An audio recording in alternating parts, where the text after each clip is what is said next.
Hey guys नमस्कार, आप लोगों का टॉप 10 क्लासेस के यूट्यूब फैमिली पर स्वागत है।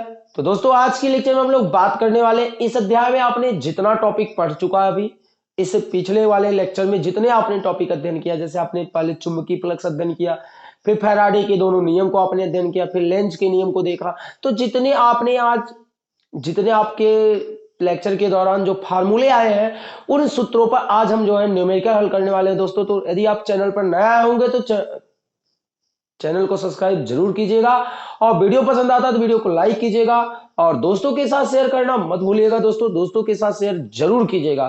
तो चलिए आज के लेक्चर को स्टार्ट कर लेते हैं। आज के लेक्चर का उद्देश्य यह है दोस्तों कि आप जब आज न्यूमेरिकल हल कर लेंगे, हर एक फार्मूले पर कुछ एक दो तीन सवाल आप जब हल कर लोगे तो आपको वो जो टॉपिक थोड़ा सा अपरिचित रूप से दिखाई पड़ता है वो फुल रूप से आपको समझ में आने लगेगा दोस्तों। तो चलिए सबसे पहले हम सवाल की स्टार्ट करते हैं। आज आपका लेक्चर का सबसे पहला सवाल क्या रहने वाला है और आपको स्क्रीन पे दिखाई पड़ने लगा होगा। आप वहां से सवाल को पढ़िएगा, फिर सवाल को आप स्वयं लगाने का प्रयास कीजिए, आगे हमसे लगाने का प्रयास कीजिए कि क्या हम लगा सकते नहीं लगा सकते, तो फिर बाद में आइए देखिए क्या कर रहा है। एक तार का छोटा टुकड़ा एक घोड़े के नाल के आकार के चुंबकीय ध्रुवों के बीच 2 सेकंड से गुजरता है तो उसमें 4 × 10⁻³ वोल्ट का विद्युत वाहक बल प्रेरित होता है। मतलब विद्युत वाहक बल आपको दे दिया गया है 4 × 10⁻³ वोल्ट। कितना होता है? 4 × 10⁻³ वोल्ट। ध्रुवों के बीच चुंबकीय फ्लक्स क्या होगा और डेल्टा टी का मान दिया गया है 2 सेकंड। कितना दिया गया है? 2 सेकंड। फिर पूछ रहा है चुंबकीय फ्लक्स का मान अर्थात डेल्टा फाई का मान आपसे पूछ रहा है दोस्तों। तो आप सोचो इसको आप किस फार्मूले पे लगाने वाले हो। तो आपने पढ़ा था दोस्तों कि विद्युत प्रेरण घटना के दौरान क्या उत्पन्न हो जाता है? विद्युत वाहक बल उत्पन्न होता है जिसे हम लोग E से व्यक्त करते हैं और जो कि चुंबकीय फ्लक्स में होने वाले परिवर्तन के ऋणात्मक दर के क्या होता है? बराबर होता है। तो E इक्वल टू उस वाले फार्मूले से लगाएंगे। हम जानते हैं दोस्तों E इक्वल टू क्या होता है? माइनस डी फाई अपान क्या हो जाता है? D T. यदि हम क्या कर दें, क्रॉस मल्टीप्लाई कर दें, इनका गुणा इनसे कर दें, इनका गुणा इधर कर दें, तो minus D phi equal to E into D T हो जाएगा। इस माइनस को हम हटा देंगे क्योंकि दोस्तों माइनस वहां केवल दिशा को व्यक्त करता है, तो इस माइनस को हम हटाएंगे। अब ई की वैल्यू उठा के रख देते हैं। ई की वैल्यू कितनी है? 4 × 10⁻³ और डी टी यानी डेल्टा टी का वैल्यू कितना है दोस्तों? डेल्टा टी की वैल्यू है 2 सेकंड। तो 4 दूनी 8, 8 × 10⁻³ चुंबकीय फ्लक्स में जो परिवर्तन हुआ वो कितना हो गया? 8 × 10⁻³ वेबर। इस प्रकार दोस्तों आपका पहला सवाल यहाँ पर समाप्त होता है। फिर अब बातें करते हैं सेकंड भाग का, यानी सेकंड नंबर सवाल का। वो आपसे क्या कह रहा है उसको ध्यान से देखिएगा। कह रहा है, आपको स्क्रीन पे दिखाई पड़ रहा होगा प्रश्न, एक कुंडली के लंबवत गुजरने वाले, चलिए सेकंड सवाल का चर्चा करते हैं। क्या कह रहा है? एक कुंडली के लंबवत गुजरने वाले चुंबकीय फ्लक्स समय के साथ निम्न समीकरण के अनुसार परिवर्तित होते हैं। निम्न समीकरण क्या दिया गया है? यानी चुंबकीय फ्लक्स के लिए एक समीकरण दिया गया है, 10T दिया गया है, स्क्वायर है, प्लस कितना है? 5T है। उसके बाद करा जहां फाई मिली वेबर में तथा टी जो है आपका सेकंड में है और टी बराबर क्या दिया गया है? 5। टी बराबर 5 सेकंड पर, क्या? टी बराबर 5 सेकंड पर कुंडली में प्रेरित विद्युत वाहक बल आपको बताना है। कुंडली में प्रेरित विद्युत वाहक बल बताना है। ये आपका प्रश्न है। क्या कह रहा है कि चुंबकीय फ्लक्स में जो परिवर्तन होगा वो इस समीकरण के अनुसार होगा और टी की वैल्यू 5 सेकंड है। आपको प्रेरित विद्युत वाहक बल ज्ञात करना है दोस्तों। तो आपके पास ये फार्मूला है। देखिए प्रेरित विद्युत वाहक बल ज्ञात करने का फार्मूला होता है E इक्वल टू, देखिए, माइनस डी बटे डी टी यहाँ पर जो फाई है वो फाई की वैल्यू यहाँ पर रख देते हैं दोस्तों। फाई की वैल्यू कितनी है 10t स्क्वायर प्लस कितना होता है 5t होता है। फिर उसके बाद हमको क्या करना रहता है d/dt, मतलब होता है कि आप इनका अवकलन कीजिए। तो आप देखिए दोस्तों क्या करेंगे, कुछ भी नहीं करना, केवल माइनस लगाइए, d/dt इनका अवकलन कर देते हैं। इधर देखिए इनका करेंगे तो यहाँ क्या आ जाएगा 10t स्क्वायर आ जाएगा, और प्लस इनका करेंगे तो ये माइनस का गुणा इसमें होगा ही होगा, तो माइनस का गुणा कर दें दोस्तों, तो माइनस का गुणा करेंगे तो d/dt यहाँ आ जाएगा 5t आ जाएगा। ठीक है दोस्तों, अब क्या करना है, अब क्या करना है ध्यान से देखिएगा, इस 10 का अवकलन नहीं होगा, इस 10 को बाहर कर लेंगे तो -10 d/dt यहाँ आ जाएगा t स्क्वायर, यहाँ से 5 का अवकलन नहीं होगा, 5 बाहर कर लेंगे, d/dt आ जाएंगे, फिर उसके बाद t आ जाएगा। दोस्तों आपने थोड़ा बहुत अगर अवकलन पढ़ा होगा तो यहाँ इसको आसानी से अवकलन कर सकते हैं। यदि आपने नहीं पढ़ा है तो आइए एक एग्जांपल ले लेते हैं। कौन से सूत्र पे लगाएंगे, x के पावर n d/dx, x के पावर n होता है तो इसे लिखते n आगे आ जाता है दोस्तों, n आगे आता है, फिर x अपने स्थान पे रहता है, इस पावर n में से एक माइनस कर दिया जाता है, यानी हम इस सूत्र का उपयोग करने वाले हैं इस सवाल के लिए। तो चलिए देखते हैं यहाँ पर कितना आएगा, -10 गुणे, फिर यहाँ t, देखिए t है, यहाँ x था तो t के स्थान पे आप t रखिए, फिर जो पावर 2 था वो n आगे आ रहा था तो यहाँ 2 आ गए, फिर 2 - 1, अर्थात ये पावर 2 आपका आगे आएगा, 2 में से 1 घटा दिए जाएंगे, फिर -5। अब आप ध्यान दीजिएगा दोस्तों, d/dx और x का अवकलन क्या होता है 1 होता है, क्या होता है 1 होता है। उसी प्रकार इसका अवकलन क्या हो जाएगा 1 हो जाएगा, इसका अवकलन क्या हो जाएगा दोस्तों 1 हो जाएगा। ध्यान से समझिएगा, तो इसका अवकलन पूरे का अवकलन क्या हो जाएगा 1 हो जाएगा। जब उसी फंक्शन का उसी उसी के सापेक्ष आप अवकलन करते हो तो सदैव 1 के बराबर हो जाता है। अब देखिए गुणा की आगे एक पक्ष और हल कर लीजिए, -10 गुणे 2 में से 1 घटा देंगे कितना आ जाएगा 1, यानी 10 गुणे 2t और उधर बचे 5, तो 10 दूनी 20, तो -20t -5। तो ये वैल्यू आए किसके दोस्तों, विद्युत वाहक बल E का, विद्युत वाहक बल E की वैल्यू आई, और हमने एक लाइन भी शार्ट करने का प्रयास नहीं किया दोस्तों, जिससे कि आपको सारा कॉन्सेप्ट क्लियर हो जाए, कहीं भी कोई भी समस्याएं ना आए।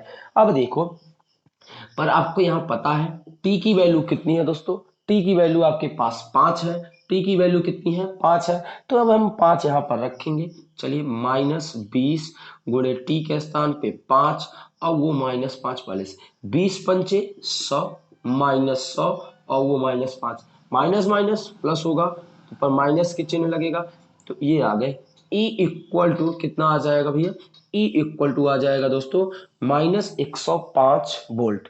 इस प्रकार दोस्तों सेकेंड नंबर सवाल क्या होता है आपका कंप्लीट होता है। आप इसका स्क्रीनशॉट लीजिएगा। अब उम्मीद करते होंगे कि यदि आपको विद्युत वाहक बल पे कहीं भी कैसा भी कोई सवाल पूछेगा आप उसे जरूर हल कर लेंगे। बात करते हैं दोस्तों अगले प्रश्न का, जो कि आपको स्क्रीन पे दिखाई पड़ रहा होगा। यदि आप स्क्रीन पे प्रश्न देखने के बाद दोस्तों डर जाते होंगे कि यार ये तो काफी बहुत लंबा बड़ा सवाल है, हम नहीं लगा सकते, है तो आप ही लोगों के लिए ना, कहीं आप नहीं लगा सकते। आइए देखते, इतना लंबा सवाल भले दिख रहा है, कुछ भी नहीं है। एक वर्गाकार लूप है जिसकी भुजा 10 सेंटीमीटर लंबी है, जिसकी भुजा क्या है दोस्तों 10 सेंटीमीटर लंबी है। तो भुजा दी गई है, ध्यान से समझिएगा, भुजा दी गई है 10 सेंटीमीटर। तो यदि हम बात करें इनको मीटर में बदलने का, तो इन्हें मीटर में बदलेंगे तो 10 गुणे 10 घाते -2 मीटर हो जाएगा। ठीक, फिर आगे कह रहा है तथा जिसका प्रतिरोध 0.5 ओम है, अर्थात प्रतिरोध भी आपको दे दिया गया है। प्रतिरोध R की वैल्यू आपको दी गई है 0.5 ओम। ठीक, उसके बाद पूर्व पश्चिम तल में ऊर्ध्वाधर रखा गया है। जो ये वर्गाकार लूप है ना वो पूर्व पश्चिम के तल में रखा गया। तो ध्यान से देखिएगा दोस्तों, यहीं पर एक टॉपिक, एक लाइन आपको पकड़ना है। जब कोई भी एक वर्गाकार जो तल है वो पूर्व और पश्चिम की तल में रखा जाता है, तो चुंबकीय क्षेत्र जो है उत्तरी ध्रुव और दक्षिणी ध्रुव के साथ, वो जो चुंबकीय क्षेत्र का जो उत्तरी ध्रुव और दक्षिणी ध्रुव है वो जो है वर्ग के तल के साथ 45 अंश का एंगल बनाता है। यहां पर ध्यान देना कितने अंश का एंगल बनेगा, 45 अंश का एंगल बनेगा। आगे करा और 0.10 टेस्ला के एक समान चुंबकीय क्षेत्र को उत्तर पूर्व दिशा के तल के आर पार स्थापित किया गया। यहां बड़ा गजब चीज दिया गया, V इक्वल टू 0.10 टेस्ला। फिर आगे कह रहा कि इस चुंबकीय क्षेत्र को उत्तर और पूर्व दिशा के तल के आर पार स्थापित किया गया है, उत्तर दिशा और पूर्व दिशा के तल में रखा गया। तो यहां पर थीटा कितना बन जाएगा दोस्तों, अभी मैंने बताया था थीटा कितना हो जाएगा, 45 एंगल हो जाएगा, 45 डिग्री हो जाएगा। आगे करा चुंबकीय क्षेत्र को एक समान दर से 0.705 से घटाकर शून्य तक लाया जाता है। कहां तक लाया जाता है दोस्तों, 0.705 से घटाकर शून्य तक लाया जाता है। चलिए तो ध्यान से देखिएगा, ये चुंबकीय क्षेत्र है, इसे आप डीबी से भी व्यक्त कर सकते हैं, कोई दिक्कत नहीं है। तो अब इस बार देखिए दे रहा है ना कि चुंबकीय क्षेत्र को एक समान दर से घटाकर, तो अर्थात ये आपको क्या दे रहा है दोस्तों, ये यहां पर आपको समय दे रहा है 0.705, तो 5 ये होगा दोस्तों, से लेकर, कहां से लेकर दोस्तों, से लेकर शून्य तक घटाया जा रहा है। इस बात को ध्यान से देखिएगा। फिर आगे क्या कर रहा है, इस समय अंतराल में प्रेरित विद्युत वाहक बल तथा धारा का मान ज्ञात करना, अर्थात इस बार अब ई भी ज्ञात करना है, प्रेरित विद्युत वाहक बल तथा धारा आई का मान भी ज्ञात करना है।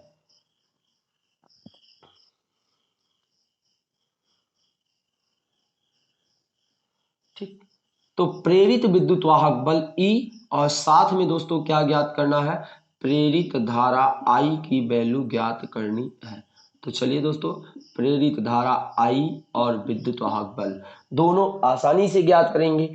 सबसे पहले आपको E ज्ञात करना, सबसे पहले दोस्तों आपको E ज्ञात करना है। तो E ज्ञात करने के लिए मुझे फाई की जरूरत पड़ने वाली है। ठीक है, ई को ज्ञात करने के लिए मुझे फाई की जरूरत पड़नी है, और फाई मिलेगा चुंबकीय फ्लक्स के फार्मूले से, इस वाले पर ये देखिए मिल रहा है ना, तो वहां से निकालेंगे फाई की वैल्यू। तो चलिए ध्यान से देखते हैं, बात करते हैं चुंबकीय फ्लक्स। चुंबकीय फ्लक्स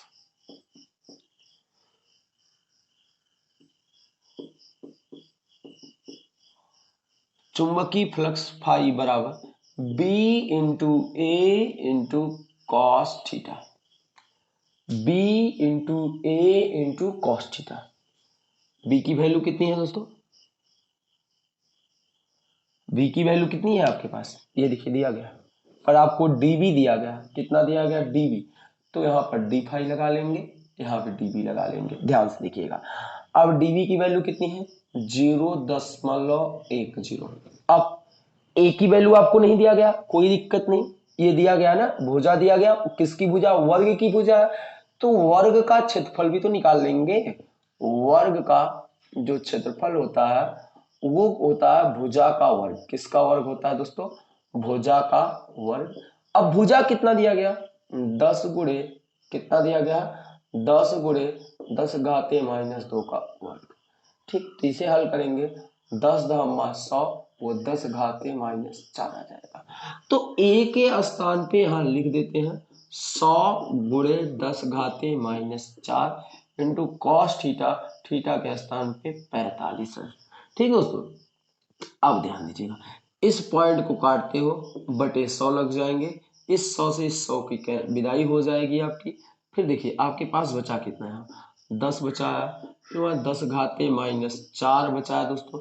फिर cos 45 अंश का मान होता है 1/√2। कितना होता है, 1/√2 होता है। ठीक, अब ध्यान से देखिएगा दोस्तों, यहां से 4 में से ये एक पावर कम हो जाएगा, तो और यहाँ 1/√2 की वैल्यू होती है 1.414 और ये गुणे 4 में से 1 घटा दिए दोस्तों 10⁻³ इसको हम लोग भाग दे लेते हैं थोड़ी सी मोबाइल की मदद से।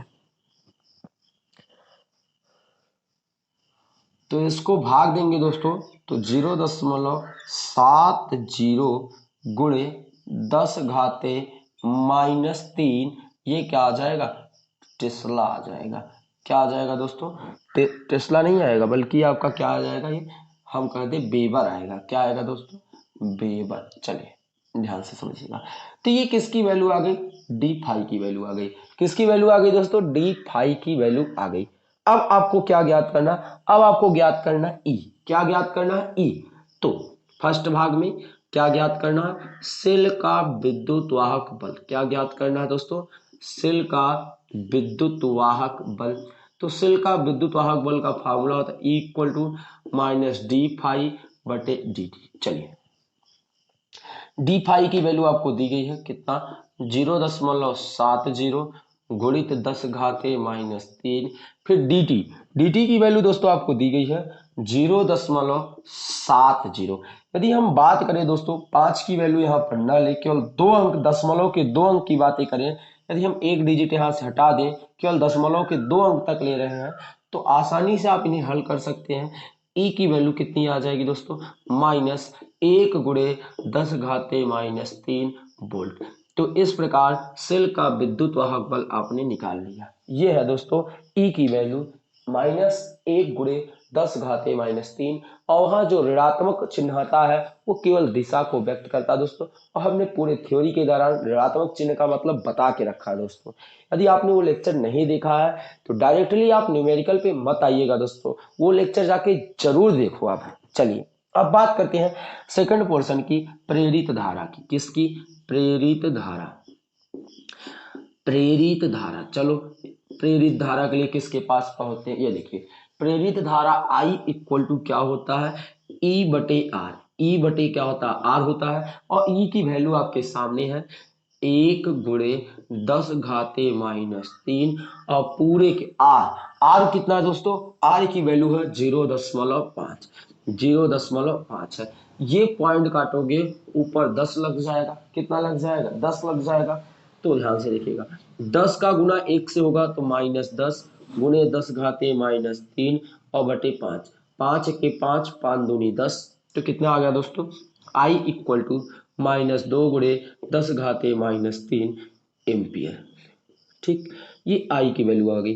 अब ये माइनस यहाँ पर क्या बता रहा है दोस्तों माइनस लेंज के नियम के अनुसार ये माइनस यह व्यक्त करता है ऋणात्मक चिन्ह यह व्यक्त करता है कि प्रेरित धारा जिस कारण उत्पन्न होती है उसी कारण का विरोध करती है, इसीलिए यहाँ पर ऋणात्मक चिन्ह दोस्तों आया है। इस प्रकार आपका प्रश्न नंबर 3 जो है कंप्लीट होता है। आप इसका एक स्क्रीनशॉट लीजिएगा। यदि आपको कहीं डाउट रहता है तो कमेंट सेशन में कमेंट जरूर कीजिएगा दोस्तों। तो गाइस आपको स्क्रीन पे अगला प्रश्न दिखाई पड़ रहा होगा। क्या कर रहा है एक कुंडली का क्षेत्रफल 500 सेमी स्क्वायर है। अब प्रश्न नंबर आपका जो है कौन सा था 4 नंबर। प्रश्न नंबर कौन सा है ये 4 नंबर। क्या कर रहा है एक कुंडली का क्षेत्रफल 500 सेमी स्क्वायर है यानी क्षेत्रफल दे के रखा है कितना दिया है 500 सेमी स्क्वायर।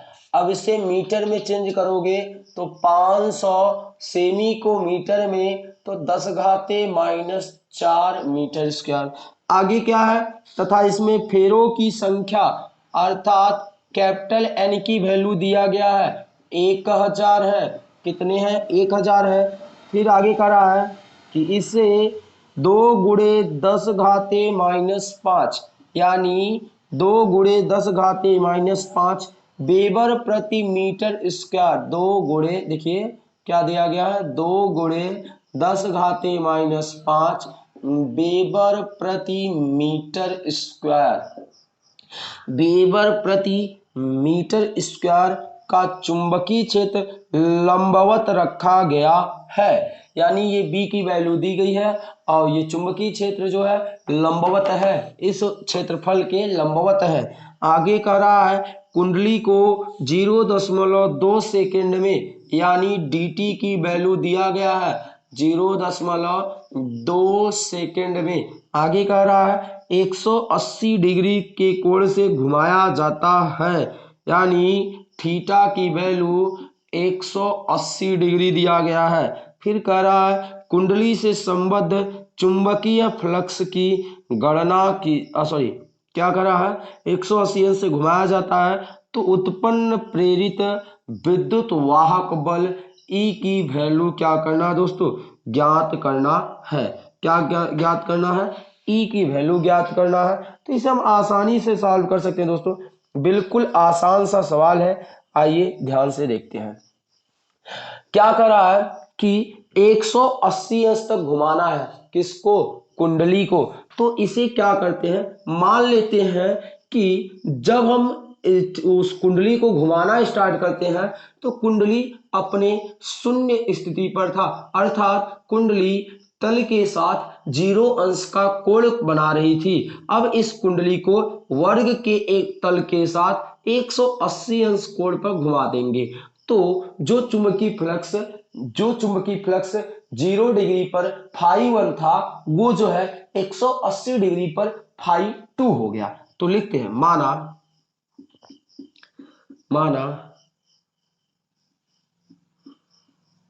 कुंडली साम्य स्थिति में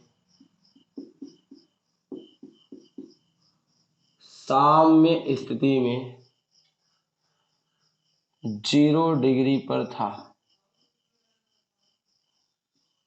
ठीक। तब जो चुंबकीय फ्लक्स होगा φ1 बराबर, हमने क्या पढ़ा है, फेरों की संख्या होती है NBA cos थीटा। यहाँ थीटा की वैल्यू 0 होती है। जब थीटा की वैल्यू 0 रखोगे दोस्तों तो NBA cos 0, और cos 0 अंश का मान क्या होता है दोस्तों, 1 होता है। cos 0 अंश का मान क्या होता है, 1 होता है। तो पूरी टोटल वैल्यू आ जाएगी NBA, ये आ जाएगी φ1 की वैल्यू। किसकी वैल्यू आ जाएगी, φ1 की वैल्यू आएगी।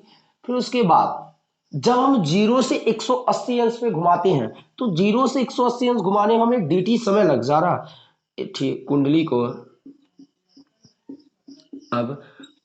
को 180 अंश कोण पर तो चलिए घुमा लेते हैं। तो चुंबकीय फ्लक्स φ2 हो जाएगा NBA cos थीटा, और यहाँ थीटा की वैल्यू कितनी है, अब 180 अंश है, यहाँ पर रखेंगे तो φ2 इक्वल टू क्या आ जाएगा, NBA cos 180 अंश दोस्तों। और cos 180 अंश का जो वैल्यू होती है वो कितना होता है, -1 होता है। कितना होता है, -1। तो जब यहाँ -1 का गुणा करोगे तो -NBA आ जाएगा। कितना आ जाएगा, -NBA आ जाएगा, ठीक दोस्तों। तो इस प्रकार φ2 की वैल्यू आई। पर मुझे विद्युत वाहक बल निकालने के लिए मुझे d की जरूरत पड़ती है। किसकी जरूरत पड़ती है दोस्तों, d की जरूरत पड़ती है। तो आइए आसानी से हल करेंगे, कोई दिक्कत नहीं होने वाला है पूरे सवाल में। ध्यान से देखिएगा क्या कहता है, E इक्वल टू सेल का विद्युत वाहक बल का फॉर्मूला होता है ना, E equal to minus d∅/dt। क्या होता है, -d∅/dt। अब ध्यान से देखो, ये जो d∅ होता है ये किसके बराबर होता है, φ2 माइनस φ1। किसके बराबर होता है दोस्तों, φ2 माइनस φ1 होना चाहिए ना, यहाँ पर φ1 माइनस क्या होता है, φ2, और बटे कितना होता है, dt। φ1 की वैल्यू कितनी है दोस्तों, यहाँ देखिए φ1 की वैल्यू कितनी है, NBA है, और NBA, और उधर है माइनस, फिर φ2 की वैल्यू कितनी है, -NBA और dt, ये आ गए dt। ध्यान से देखना है दोस्तों। अब कितना आ जाएगा, माइनस माइनस क्या हो जाएगा, प्लस। तो NBA प्लस NBA बटे dt, ठीक। जोड़ देंगे NBA जोड़ के 2NBA अपान कितना आ गया, dt। अर्थात सेल का विद्युत वाहक बल इसके बराबर होगा। अब सबकी वैल्यू उठा के केवल रखना है दोस्तों, और उसके बाद आपके आंसर प्राप्त हो जाएंगे। अब आपके मन में प्रश्न उठ रहा होगा, सर ये वाले माइनस कहाँ गए। मैं कई बार बता चुका दोस्तों, ये माइनस केवल चिन्ह, जो माइनस का चिन्ह आया है केवल ये दिशा को व्यक्त करता है दोस्तों, और किसी के लिए नहीं। तो उसको हम लोग हटा देते हैं वहां से, ध्यान से देखिएगा। अब 2 गुणे एन, एन की वैल्यू कितनी है दोस्तों 1000 है, कितना है 1000। बी की वैल्यू कितनी है 2 गुणे 10 घाते माइनस 5 है। ए की वैल्यू कितनी है 500 गुणे 10 घाते माइनस 4 है। और dt की वैल्यू कितनी है दोस्तों 0.2 सेकंड, 0.2। तो ध्यान से देखना दोस्तों, ये पॉइंट काटेंगे तो एक यहाँ 10 का गुणा हो जाएगा, इस पॉइंट को हटाए, एक 10 का गुणा हुआ, ये 2 से 2 क्या हो जाएगा कैंसिल, अर्थात बटे में कुछ भी नहीं बचा है। यदि आप ध्यान से देख पा रहे होंगे तो ये लिखिए 2, अब यहाँ 1 2 3, ये 10 घाते 3 हो गए, फिर उसके बाद 10 घाते माइनस 5 है, फिर गुणे 5 लिखिए, और 1 2 2 जीरो है, 10 घाते 2, और ये 10 घाते माइनस 4, और वो 10 केवल बचा। अब देखिए ये जो प्लस वाले हैं वो एक जोड़ दीजिए, जो माइनस वाले हैं उनको जोड़ दीजिए। तो 2 पंचे 10, 2 पंचे 10 है, कितना दोस्तों 2 पंचे 10, एक 10 ये हो गए, 10 के पावर 1, फिर प्लस वाले एक तरफ कर रहे हैं, 10 के पावर 2, फिर 10 के पावर 1, और 10 के पावर 3, ये सब गुणा में है, ध्यान दीजिएगा दोस्तों, 10 के पावर 3, फिर गुणे 10 के पावर माइनस 5 और 10 के पावर माइनस 4। अब हम जोड़ लेते हैं सबको, 5 4 9 हो जाएंगे, 3 1 4, 4 2 6, 6 1 7, यानी इधर 10 के पावर 7 आएगा और उधर 10 के पावर माइनस 9 आएंगे। 9 में से 7 घटा देंगे दोस्तों, 10 के पावर माइनस 2, ये आ जाएगा वोल्ट। चाहे आप यहाँ पर छोड़ सकते हो दोस्तों, या इसे हल करना चाहते हो तो 1/100 कर देंगे, तो आ जाएगा 0, क्या आएगा, इसे भाग दोगे दोस्तों, 1 में 100 का जब आप भाग दोगे तो कितना जाएगा दोस्तों 0.01 आएगा, लगभग 0.01 आएगा, तो 0.01 वोल्ट आ जाएगा। तो चाहे आप यहाँ पर छोड़ दो, चाहे आप ये नोट कर लो, एक ही मतलब होता है। तो इस प्रकार दोस्तों आपका चौथा सवाल समाप्त होता है। कुछ भी नहीं करना था, केवल मान लेना था। मान लिए कि कुंडली जो है शून्य स्थिति पर था, मतलब शून्य कोण से हम लोगों ने उसको 180 अंश तक घुमाया है। तो थीटा पर 1 जब 0 था तो चुंबकीय फ्लक्स इसके बराबर थी, और जब हम 180 अंश पर घुमा दिए तो चुंबकीय फ्लक्स ये हो गई। फिर दोनों को हमने हल किया, दोनों को हल किए, फिर आसान तरीके से आपका आंसर आ गया दोस्तों। तो आप इसका एक स्क्रीनशॉट लीजिएगा, फिर हम आगे नेक्स्ट प्रश्न की चर्चा करने वाले हैं। तो बात करते हैं दोस्तों अगले प्रश्न की। अगला प्रश्न आपको स्क्रीन पे दिखाई पड़ रहा होगा। वो प्रश्न क्या है, 70 फेरों वाली एक कुंडली है। क्या कह रहा है दोस्तों, 70 फेरों वाली एक कुंडली है। आपका प्रश्न क्रमांक 5वां का पारी है। 70 फेरों वाली एक कुंडली है, अर्थात n इक्वल टू कितना दिया गया दोस्तों 70 दिया गया है। फिर जिसका क्षेत्रफल 0.2 मीटर स्क्वायर है, अर्थात a की वैल्यू दी गई है 0.2 मीटर स्क्वायर।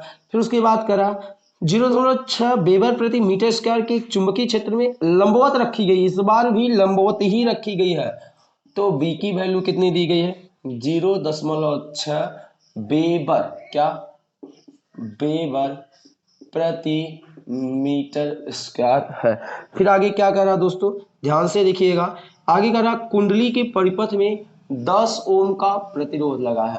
आर की वैल्यू कितनी दी गई है 10 ओम दी गई है। आगे क्या कर रहा दोस्तों, यदि कुंडली को चुंबकीय क्षेत्र से बाहर हटा लिया जाए, कुंडली को जो चुंबकीय क्षेत्र से बाहर निकाल लिया जाए, तब प्रेरित आवेश ज्ञात कीजिए, अर्थात Q की वैल्यू ज्ञात करनी है। फिर आगे करा तथा प्रेरित आवेश का मान तब भी ज्ञात कीजिए जब कुंडली का तल उसी क्षेत्र में उलट दिया जाए, अर्थात जो कुंडली का तल था उसको उलट दिया जाए, जो सिरा उधर था दोस्तों वो सिरा इधर कर दिया जाए। तो आपको क्या करना है, तो भी प्रेरित आवेश का मान हमको क्या करना है ज्ञात करना है, अर्थात दोनों स्थितियों में कुंडली का प्रेरित आवेश ही आपको ज्ञात करना है। एक बार पहली स्थिति में क्या ज्ञात करना है कि जब चुंबकीय क्षेत्र को आप बाहर निकाल लेते हो तब आपको ज्ञात करना है दोस्तों, और दूसरी बार आपको क्या ज्ञात करना है। चलिए तो दोस्तों आपको दो स्थिति में प्रेरित आवेश की वैल्यू ज्ञात करना है। एक तो जब कुंडली को चुंबकीय क्षेत्र से बाहर कर लिया जाना तब, तो ध्यान से यहां समझना दोस्तों, जब कुंडली को चुंबकीय क्षेत्र से बाहर कर लिया जाएगा तो प्रेरित आवेश क्या होगा, जो पहले वाला उसमें रहेगा वही रह जाएगा दोस्तों। तो ध्यान से समझना, सबसे पहले हम यहां वैल्यू ज्ञात करते हैं। सबसे पहले यहां पर क्या ज्ञात करते हैं, वैल्यू। तो φ1 बराबर क्या हो जाएगा दोस्तों, b इंटू ए, ठीक, b इंटू ए। थीटा की वैल्यू यहां दिया नहीं है, थीटा तो आपको कुछ कहा नहीं, ठीक। अब b की वैल्यू कितनी है दोस्तों, 0.6 और a की वैल्यू है 0.2। जोड़ दीजिए तो 6 दूनी 12, तो 0.12, ये आ गए φ1 की वैल्यू। ये है आप इसका φ1 होता है आपका चुंबकीय फ्लक्स होता है, ठीक। तो इसका लिख सकते हैं, क्या लिख देंगे दोस्तों, अब φ1 की वैल्यू आ गई 0.12, ठीक। अब आगे ध्यान दीजिएगा, यही φ2 भी होगा, यही क्या होगा आपका φ2 भी होगा। ध्यान से समझिएगा, क्योंकि एक समान चुंबकीय क्षेत्र बोला, लिखिएगा, चूंकि चुंबकीय क्षेत्र क्या है दोस्तों, समान है। चुंबकीय क्षेत्र क्या है, समान है, अर्थात φ1 बराबर क्या हो जाएगा, φ2 हो जाएगा। इस बात को ध्यान दीजिएगा, φ1 बराबर क्या हो जाएगा, φ2। अब आगे क्या कह रहा है, आगे वो कह रहा है कि जब हम चुंबकीय क्षेत्र को बाहर निकाल लेते हैं, जब पहली स्थिति में, जब कुंडली को क्या दोस्तों, जब कुंडली को चुंबकीय क्षेत्र से क्या, चुंबकीय क्षेत्र से बाहर निकाल लिया जाता है, बाहर निकाल दिया जाए, क्या कर दिया जाए दोस्तों, बाहर निकाल दिया जाए, तब प्रेरित आवेश, तब प्रेरित आवेश, ध्यान से देखिएगा, तब दोस्तों प्रेरित आवेश क्या हो जाएगा, Q इक्वल टू एन बटे, यहाँ देखिए लिखा गया है ना, एन बटे आर φ1, क्या φ1 माइनस φ2। तो ध्यान से देखिएगा दोस्तों, φ1 माइनस φ2, तो यहां पर क्या हो जाएगा, ध्यान से देखिएगा दोस्तों, जब कुंडली को आप चुंबकीय क्षेत्र से बाहर निकाल लेते हो तो जो अंतिम वाला चुंबकीय फ्लक्स होता है वो क्या हो जाता है, शून्य हो जाता है। जब कुंडली को आप चुंबकीय फ्लक्स से बाहर निकाल लेते हो तो जो अंतिम वाला फ्लक्स होता है क्या होता है, शून्य होता है। तो Q बराबर एन की वैल्यू रखा जाए, एन की वैल्यू कितनी है, 70 है, और आर की वैल्यू कितनी है दोस्तों, 10 है, कितना है, 10 है, और φ1 की वैल्यू आपने यहाँ निकाला है, देखिए दोस्तों 0.12 है, माइनस φ2 की वैल्यू कितनी है, 0 है। 10 सते 70, 7 गुणे 0.12, तो 12 सते 84, तो 0.84 गुलाम आ जाएगा। इस प्रकार दोस्तों आपका जो Q की वैल्यू है ये पहली स्थिति में आएगा जब आप कुंडली को चुंबकीय क्षेत्र से बाहर निकाल लोगे, तब का आवेश ये है दोस्तों। अब हम क्या करते हैं, अगली टॉपिक में क्या करते हैं, अगला पूछा है इसमें सेकंड पोर्शन में कि जब आप कुंडली को जो है उलट देते हो, लिखेंगे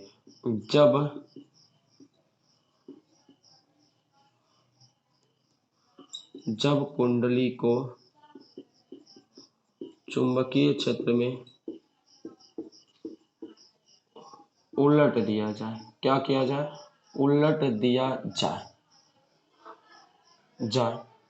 तब प्रेरित आवेश Q बराबर एन बटे आर φ1 माइनस क्या हो जाएगा, φ2, ये हो जाएगा। तब जो अंतिम वाला फ्लक्स होता है वो बदल जाता है, ऋणात्मक हो जाता है, जो प्लस रहेगा वो माइनस हो जाएगा। तो ध्यान से देखिएगा, एन बटे R minus minus plus, φ1 plus क्या हो जाएगा, φ2 हो जाएगा, ठीक है दोस्तों। अब वैल्यू रख देते हैं सबकी, वैल्यू यहाँ रखते हैं, कितनी, φ1 की वैल्यू कितनी है, एन की वैल्यू कितना, एन बटे आर अभी आपने हल किया था, कितना आया था, रख देते हैं। एन की वैल्यू 7 है, आर की वैल्यू 10 है, फिर φ1 की वैल्यू कितनी है, 0.12 प्लस 0.12, ये भी हो जाएंगे, 10 सते 70, वो जोड़ देते हैं तो 0.24, कितना आ जाएगा, गुणे 0.24, तो आप गुणा कर दीजिए, गुणा करोगे तो कितना आएगा दोस्तों, तो दोस्तों इन दोनों का गुणा करेंगे तो आएगा 1.68 कूलम। तो Q की वैल्यू कितनी आ जाएगी, 1.68 कूलम। तो इस प्रकार दोस्तों आपका ये सवाल कंप्लीट होता है, आप इसका एक स्क्रीनशॉट ले लीजिएगा। आपको केवल यहाँ ध्यान देना है कि जब हम चुंबकीय क्षेत्र से बाहर करते हैं तो अंतिम वाला फ्लक्स शून्य हो जाता है, और जब चुंबकीय क्षेत्र को उलट देते हैं, कुंडली को उलट देते हैं ना, तो चुंबकीय क्षेत्र में उल्टा जाता है तो अंतिम वाला फ्लक्स ऋणात्मक हो जाता है। बस ये ध्यान देना और कुछ भी नहीं करना है। तो आई होप कि आज की जो लेक्चर थी, हर एक टॉपिकों पे जो आपको सवाल कराने का लेक्चर था वो आपको जरूर पसंद आया होगा और जरूर समझ में भी आया होगा दोस्तों। यदि वीडियो पसंद आई होगी तो वीडियो को लाइक कीजिएगा, दोस्तों के साथ शेयर कीजिएगा और चैनल पर नए आए होंगे तो चैनल को सब्सक्राइब जरूर कीजिएगा। मिलते हैं आपको नेक्स्ट लेक्चर में, तब तक वीडियो देखिए, एंजॉय कीजिए। Thank you all dear student. और दोस्तों टॉप 10 क्लासेस से जुड़ने के लिए आप लोगों का धन्यवाद।